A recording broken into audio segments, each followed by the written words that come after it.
E nós iniciamos agora a primeira parte do livro, A Sombra da Incontrolabilidade. Primeiro capítulo, A Quebra do Encanto do Capital Permanente Universal. Messaros faz uma referência aqui ao legado hegeliano, né? Principalmente no que diz respeito às primeiras obras de Marx, né? Então, no fim do século XVIII, início do século XIX, nós tínhamos aqui que o discurso filosófico dominante, né, e politicamente mais relevante era um discurso que se alinhava, né, com Hegel, né, ou se posicionava contra ele. O que a gente vai ter, por exemplo, com Marx, nos primeiros textos de Marx, é justamente uma tentativa de se contrapor às perspectivas de compreensão do Estado, né, que Hegel trouxe principalmente em sua obra referente à teoria do Estado, né? Então, Crítica à Filosofia do Direito de Hegel, de Marx, é uma obra justamente que busca se contrapor, né, à perspectiva hegeliana de se ver o Estado. E desde o instante em que Marx entrou nessas discussões, né, sobre o posicionamento de Hegel, ele introduziu algumas importantes restrições. Agora, é claro, ele considerava que todo o potencial crítico da abordagem do próprio Hegel, mas destacando a importância de ir além, né? Ou seja, de ultrapassar os limites desse sistema hegeliano. Depois das revoluções de 1848 e 1849, o potencial da filosofia de Hegel se tornou um grande problema até mesmo para os membros da burguesia liberal, que anteriormente eles se baseavam no próprio pensamento hegeliano. Então, a dialética hegeliana, que antes era vista com bons olhos pela burguesia, passa a ser agora vista como uma ameaça à manutenção do status quo. A filosofia de Hegel foi originalmente concebida, né, pessoal, em circunstâncias históricas de grandes conflitos sociais, dentre eles a própria Revolução Francesa. E apesar dos ajustes conservadores, né, dele mesmo, de Hegel, uma vez que a proposta inicial era justamente a tomada do Estado, né, pela burguesia, uma vez tomado o Estado, era preciso, de certa forma, né, aliviar ou mesmo silenciar esse posicionamento de transição, né, de modificação, de transformação. Então, antes havia a defesa dessas transformações, da necessidade de mudanças, né, e dentre essas mudanças, obviamente, estava o de a burguesia chegar ao Estado, né, chegar ao poder do Estado, eliminando, consequentemente, deixando de lado a própria monarquia, né? Então, a burguesia ela toma o Estado, consequentemente, surge aqui a necessidade de uma mudança de perspectiva. Uma classe que antes era revolucionária, a burguesia, né? Passa a ser agora conservadora, uma vez que ela já está no poder. Então, era preciso aqui fazer uma espécie de atualização do próprio pensamento hegeliano, consequentemente passando aqui por ajustes conservadores. É feita uma visão da social-democracia que veio ganhando espaço no início do século XX, né, com o pensamento de Hegel, justamente no que diz respeito a propostas de mudanças qualitativas e transformações radicais. Então, trazendo aqui, se aproximando aqui do pensamento de Hegel, né, é deixada de lado essa perspectiva de mudança e transformação radical. Então, vejam, o que a gente tem aqui na perspectiva hegeliana é de uma contínua transformação histórica, né? Mas chegando-se a um momento no qual essa transformação ela cessa, né? Então, nós temos a história humana como uma história de transformações, né? De mudanças, mas chegando até um certo ponto no qual as mudanças cessariam. É como se a gente chegasse aqui no ápice, né, da própria humanidade. E que ápice seria esse? Né? Que ponto final seria esse? Justamente, né, a chegada ao poder da própria burguesia. Consequentemente, a gente chegando a esse ápice, não haveria mais possibilidade de transformação, né? Uma vez que a gente chegaria ao ponto final, né? A tentativa de Hegel de encerrar de forma arbitrária, né, essa dinâmica história no ponto central do presente daquele momento que era eternizado pelo capital, né, a supremacia colonial europeia, isso não podia alterar o fato de que, acima de tudo, ele compreendesse a história como um movimento objetivo inexorável, com uma lógica própria irresistível, que não poderia ser atenuada por projetos subjetivos. Então, da mesma forma que Adam Smith, Hegel adotou o ponto de vista do capital, incorporando com grande sensibilidade os princípios fundamentais da economia política de Smith. Hegel foi também um contemporâneo da Revolução Francesa e de todos os levantes sem precedentes históricos que seguiram. Então, ele não podia aqui deixar de atribuir à categoria dialeticamente definida da contradição um lugar de importância central em seu sistema. Ainda que tratasse as relações sociais incorporadas nessa categoria da contradição, né, de forma extremamente abstrata e idealista. E essas abstrações, né, elas se faziam presentes na forma como ele abordava as implicações explosivas do modo de reprodução sociometabólica do capital. Com Hegel, a gente vai ter o enfraquecimento dos antagonismos que eram percebidos dessa dinâmica histórica objetiva em suas sínteses conciliatórias idealistas. A teoria de Hegel ela foi articulada no momento histórico da Revolução Francesa, né? A gente tinha representantes intelectuais da burguesia, representantes desses muito conhecidos na época, e eles tentavam chegar a um acordo com o fato desagradável de que o terceiro Estado, né, a burguesia, longe de ser homogêneo, estava profundamente dividido por interesses de classe conflitantes. Agora, sim, algumas controvérsias de fato rodeavam Hegel, mas a questão fundamental não era o significado intelectual desse grande filósofo alemão, mas sim a natureza da dinâmica histórica objetiva que permitiu à burguesia trazer um dia à vida as monumentais realizações dele, né, de Hegel, e no outro momento forçou esta mesma classe a destruir a sua própria criação. Então, inicialmente, a burguesia se utilizou bastante de Hegel, né, para chegar ao poder, né, como uma filosofia burguesa, mas uma vez chegada ao poder, esse pensamento de Hegel, né, de que há mudanças, há transformações que são da própria natureza humana, né, da sociedade humana, e essa ideia de que a reta final dessas transformações, né, o ponto de chegada, né, seria o ponto ideal da humanidade, e quando a burguesia chega ao poder, né, quando a burguesia domina o Estado, né, esse mundo ideal, esse mundo do bem-estar social, por exemplo, né, ele não se efetiva. Então, aquilo que Hegel propunha, né, como reta final, com a burguesia, né, chegando ao poder, como um sinônimo de bem-estar, né, um sinônimo de prosperidade, isso acaba não acontecendo.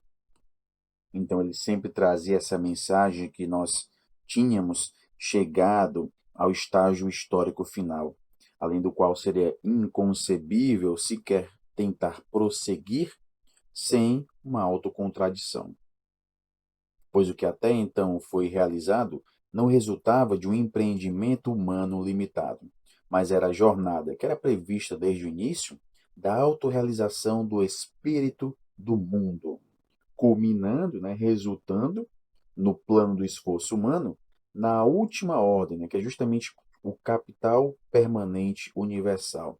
Então, ponto de chegada seria justamente o ponto no qual o capital ele se torna permanente. O capital ele se universaliza, esse espírito totalizante e totalitário do próprio capital. E é claro, essa ideia de ponto de chegada é um contraste muito claro com a interpretação de Marx, né, acerca do desenvolvimento histórico.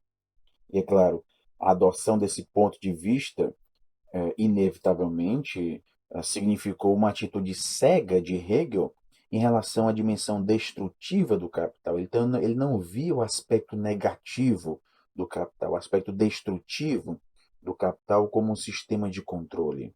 Então, o que a gente vê em Hegel é um certo otimismo, né, em relação a esse sistema sociometabólico do capital, algo que vai de encontro, né, ao pensamento de Marx, né? É um absurdo atribuir a Marx um certo otimismo, né? Por quê? Porque ele foi justamente o primeiro a avaliar as devastadoras implicações do impulso irrefreável do capital para a sua própria autoexpansão. A primeira concepção global da história, tentando sintetizar a dinâmica histórica em sua integridade como um processo de autodesenvolvimento, só veio aparecer na filosofia de Hegel, né? Daí a sua grande importância.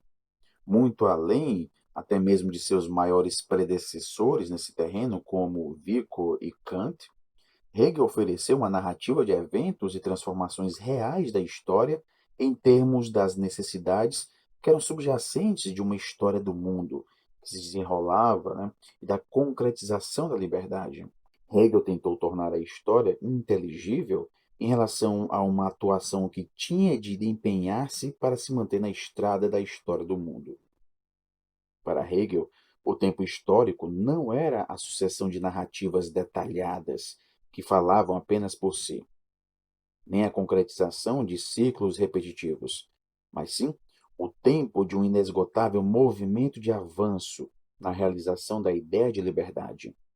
Ele ofereceu uma explicação em termos da dialética entre o particular e o universal, e Hegel vai encerrar justamente a história no quadro dessa sociedade civil capitalista e da formação do Estado. Então, a sociedade civil capitalista, a sociedade que surge nesse Estado, né, é justamente o ponto final dessa sucessão de fatos históricos. E é com a sociedade civil capitalista que se encerra a perspectiva de mudança futura. E ele diz: na história do mundo só podemos observar os povos que formam um Estado. Devemos entender que este último é a realização da liberdade, ou seja, da meta final absoluta que existe para si. Vejam que Hegel faz uma verdadeira apologia do Estado, né? Algo que vai ser bastante criticado por Marx. Então, para Marx, o Estado não garante a liberdade. O objetivo do Estado é garantir a existência sociometabólica do capital. O capital, ele necessita do Estado e o Estado necessita do capital. A projetada solução hegeliana, né, não visava nenhuma mudança significativa na própria sociedade civil existente e inerentemente dilacerada por conflitos. Hegel saudou o progresso sob o princípio dos povos germânicos, inclusive os ingleses, que construíram um império que, a seu ver, os ingleses eram animados pelo espírito comercial, como a solução e reconciliação de todas as contradições. Então, pessoal, Mesaros destaca que é muito mais fácil a gente pressupor, por sua própria natureza, que a globalização não é de modo algum problemática e é realmente uma mudança necessariamente positiva, que traz resultados elogiáveis para todos os interessados. No entanto, com essa globalização em andamento, que se apresenta como muito benéfica, nada se oferece aos países subdesenvolvidos, além da perpetuação da taxa diferenciada de exploração. Nas fábricas norte-americanas recentemente estabelecidas na região de fronteira norte do México, os trabalhadores não ganham mais do que 7% do que recebe a força de trabalho norte-americana para fazer o mesmo trabalho na Califórnia. Então, pessoal, a história do mundo que era contada tomando por base a Europa, ela acaba se espalhando pelo mundo, né? A história do mundo ela viaja do Oriente para o Ocidente. A Europa, para Hegel, seria o fim da história, mas para Marx era apenas um lugarzinho, né? Um pequeno lugar. E o capital ele acaba se espalhando por todos os lugares do mundo. E ao propor que a gente estaria chegando na reta final, né, no ápice do desenvolvimento, Hegel estava dizendo que não havia alternativa, era o ponto final. Né? No entanto, a questão é: Estaremos realmente destinados a viver para sempre sob o encantamento do sistema global do capital, glorificado em sua conceituação hegeliana? Resignados, como nos aconselhou ele em sua referência poética à coruja de Minerva, que só abre suas asas com o cair do crepúsculo, a tirânica ordem exploradora de seu espírito do mundo? A relação de Marx com Hegel não foi tão problemática assim. Marx dava a Hegel, o merecimento de alguém que abriu caminho para o pensamento dialético, mas ele não hesitou em descartar, ao mesmo tempo, o seu sujeito-objeto idêntico, na qualidade de mitologia conceitual. Para Marx, o que viciava a filosofia de Hegel não era apenas o seu idealismo, a gente partia das ideias, era como se a realidade estivesse na própria ideia, mas o fato de Hegel compartilhar o ponto de vista da economia política, o que significava uma postura totalmente acrítica em relação ao capital. Ele não via os aspectos destrutivos do capital. O conceito de Marx do capital como uma ordem histórica que se desenvolvia dinamicamente e que a tudo abrangia, o capital se faz presente em tudo, estava, pessoal, ligada em sua origem à concepção de história do mundo hegeliana, o domínio da irresistível atividade própria do espírito do mundo. No entanto, a essa visão idealista de Hegel da história do mundo, se desdobrando idealmente, a interpretação marxista contrapôs um conjunto de acontecimentos e fatos tangíveis, fatos materiais, empiricamente identificáveis, que diziam respeito a indivíduos reais, em seu ambiente institucional realmente existente. Essa maneira de abordar as questões demonstrou não apenas a superioridade da concepção materialista da história em relação aos seus equivalentes idealistas, inclusive a visão hegeliana, mas também as grandes dificuldades que acompanhavam a adoção do método marxiano. Hegel descreveu o capital como uma permanência congelada, associada à sua definição de universalidade com o moderno. Ao contrário de Hegel, Marx tratou o sistema do capital como necessariamente transitório. Então, aqui com Marx, nós não chegamos ao ponto final, mas sim uma etapa que viria outra etapa. Em Hegel, a transição ela cessa com o capital burguês. Em Marx, não. Em Marx, nós continuamos nessa constante transição, essa constante transformação. Nenhum socialista pode levar a sério a ideia de que o sistema do capital possa ser historicamente suplantado enquanto a ascendência da ordem burguesa conseguir afirmar-se sobre o terreno global. Isso significa, pessoal, que há a necessidade de a gente reavaliar todas as estratégias socialistas em diferentes partes do planeta. Ao longo do último século, é certo que o capital invadiu e subjugou todos os cantos de nosso planeta, tanto os pequenos como os grandes. No entanto, ele se mostrou absolutamente incapaz de resolver os graves problemas que as pessoas têm de enfrentar na vida cotidiana pelo mundo afora. O capital prometia modernização, mas, depois de muitas décadas de intervenção trombeteada em alto e bom som, só ofereceu a intensificação da pobreza, a dívida crônica, a inflação insolúvel e uma incapacitante dependência estrutural. O deslocamento das contradições internas do capital podia funcionar com facilidade relativa na fase da ascendência histórica do sistema. Então, as contradições existentes no capital elas poderiam ser deslocadas, para, por exemplo, os países do terceiro mundo. Então, era possível a gente tratar de muitos problemas varrendo esses problemas para debaixo do tapete. No entanto, o que a gente tem atualmente é o sistema todo instável, um sistema bastante instável.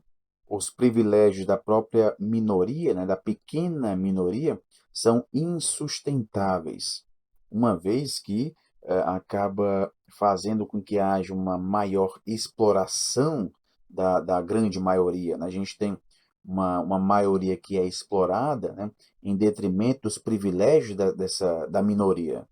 E é sensato o fato de que está cada vez mais difícil caminhar sobre esse tapete, sobre o qual se podiam esconder sem dificuldades e por longo tempo até mesmo os problemas mais sérios. Mas cada dia que passa, né, esses problemas estão ascendendo, né? Eles estão surgindo, estão aparecendo, estão saindo debaixo do tapete, sendo, portanto, de fundamental importância encarar esses problemas na base e não com propostas de reformas, né? De atualização do sistema. E é isso que Mesaros tanto critica, né? As propostas de reformas, as propostas paliativas, né? Quando, na verdade, o que deveria ser feito era a própria mudança do sistema sociometabólico do capital. E nós ficamos por aqui. Na próxima aula, nós vamos abordar o capítulo 2, a ordem da reprodução sociometabólica do capital. Bons estudos a todos e até a próxima. Eu queria aproveitar, professor Esteban Mesaros, esta temática e lhe fazer uma pergunta. Quer dizer, o século XXI começou de modo muito turbulento, né? E ele talvez possa ser datado, o seu início, né, em 89, com o fim da União Soviética, em 99, com Seattle, com o início da Batalha de Seattle, depois Nice, Praga, Gênova, Fórum Social Mundial, né? Digamos assim, as manifestações contra o sistema global dominante, e também com 11 de setembro. Né? Eu perguntaria, qual desses três momentos, de algum modo ou outro, sinaliza o início do século XXI? E gostaria também de perguntar o papel do Estado, né? 11 de setembro, o significado disso, o senhor tratou um pouco já nas primeiras questões. Isso sinaliza um fortalecimento, um definhamento, uma alteração do papel do Estado, tanto nas economias centrais quanto nos países do Sul. Então, a primeira questão, o que sinaliza o século novo, estas datas ou algo, né? E um pouco o papel do Estado. Well, the role of the state is immense in our society. You have to contrast that with the fantasy, the neoliberal fantasy, rolling back the boundaries of the state. Instead, the boundaries of the state become rolling in the opposite direction. The role of the state, the power of the state is all-inclusive. And this is a very important historical question, because at the beginning of capitalistic developments, way back in the age of Henry VIII in England, Marx himself emphasized that Henry VIII gave a tremendous help for the development of capitalism, what he called, his expression, extraneous help, not properly to the nature of capital, which can operate with its economic mechanisms up to a point. But the political intervention, the political power of the state of Henry VIII, I mean, it is obvious, it's undeniable. And it was very important for the early development of capitalism. Then came the classic phase, when the political sector has been pushed into the background. And Adam Smith was himself talking in those terms and with the greatest condemnation of politicians. He considered just a nuisance, an interference which we have to get rid of and use the market, which is basically what the way he characterized the invisible hand, a beautiful expression. The invisible hand will put right things. You don't have to have the visible hand of the politicians.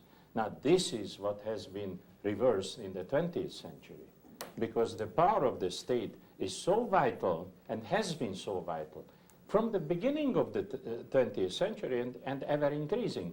So this extraneous help, which once upon a time was only the original push, and then capital followed its own logic and its own power of imposing itself, this is no longer sufficient. So this is a very regressive development in the history of capitalism and in the history of capital. So for the future, this is a great warning, because the state is now involved in every conceivable way by providing political and military guarantees on one hand, and on the other hand, by providing astronomical funds to put at the disposal of capitalistic enterprises. And I always say that the capitalist system would not survive for a week, but perhaps not even for one day, without this very active involvement of the state.